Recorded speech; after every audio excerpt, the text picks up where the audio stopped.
వేణుస్వామి ఈ నేమ్ మన తెలుగు స్టేట్స్ లో బాగా తెలుసు. ఎందుకనంటే ఆయన పొలిటికల్ జ్యోతిష్యం గానీ సెలబ్రిటీ జ్యోతిష్యాలు గానీ చెప్తూ ఉంటారు కాబట్టి. రీసెంట్ గా ఆయన ఏదైతే ఒక సెలబ్రిటీ కపుల్ గురించి జ్యోతిష్యం చెప్పారో అది కాంట్రవర్సీ అయింది. ఆయన మీద కంప్లైంట్ కూడా విమెన్స్ కమిషన్ కి ఇచ్చారు.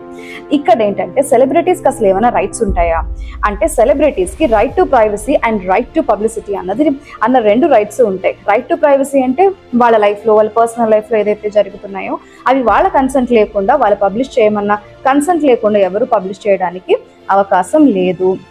దానికి ఎగ్జాంపుల్, ఇప్పుడు బాలీవుడ్ కపుల్స్ ఏదైతే మ్యారేజెస్ చేసుకున్నారో వాళ్ళ కన్సెంట్ లేకుండా దాన్ని పబ్లిష్ చేయడానికి ఎవరికీ రైట్ లేదు. రెండోది ఏంటంటే right to publicity. Right to పబ్లిసిటీకి వచ్చేటప్పటికి ట్రేడ్ మార్క్ ఇన్ఫ్రించ్మెంట్ రైట్ కానీ, లేకపోతే కాపీ రైట్స్ రైట్ కానీ, ఇంటెలెక్చువల్ ప్రాపర్టీ లాస్ ఏదైతే మన ఇండియాలో ఉన్నాయో ఈ యాక్ట్స్ త్రూ వాళ్ళకి ప్రొటెక్షన్ ఉంది. సుప్రీం కోర్ట్ ఈ జడ్జ్మెంట్ లో 1995లోనే చెప్పింది ఏంటంటే, every person has their right over their own identity. అంటే వాళ్ళు ఏమి పోర్ట్రే చేయాలనుకుంటున్నారు, పబ్లిక్ కి ఏ విధంగా కనిపించాలనుకుంటున్నారు అన్నది వాళ్ళ రైట్ మాత్రమే.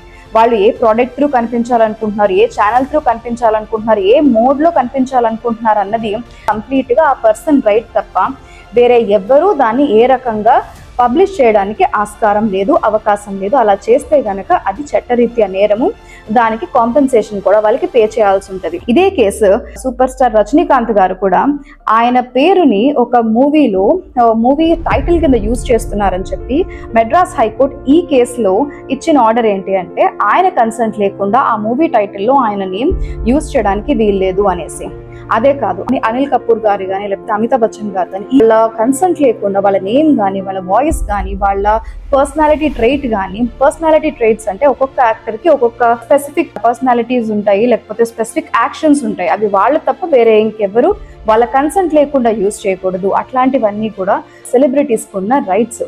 సో ఇట్లాంటి రైట్స్ ని ఏమన్నా సరే ఇన్ఫ్లుయెన్స్ చేస్తే, అంటే ఎవరన్నా వీళ్ళ కన్సెంట్ లేకుండా వాళ్ళ పర్సనల్ లైఫ్ కానీ, వాళ్ళ ప్రొఫెషనల్ లైఫ్ లో కానీ ఏమన్నా ఆర్టికల్స్ పబ్లిష్ చేసినా సరే, వీడియోస్ చేసినా సరే, లేకపోతే మీడియాలో ఏమన్నా రిపోర్ట్స్ వచ్చినా సరే, అవన్నిటి మీద వాళ్ళకి యాక్షన్ తీసుకునే రైట్ 100% ఉంది.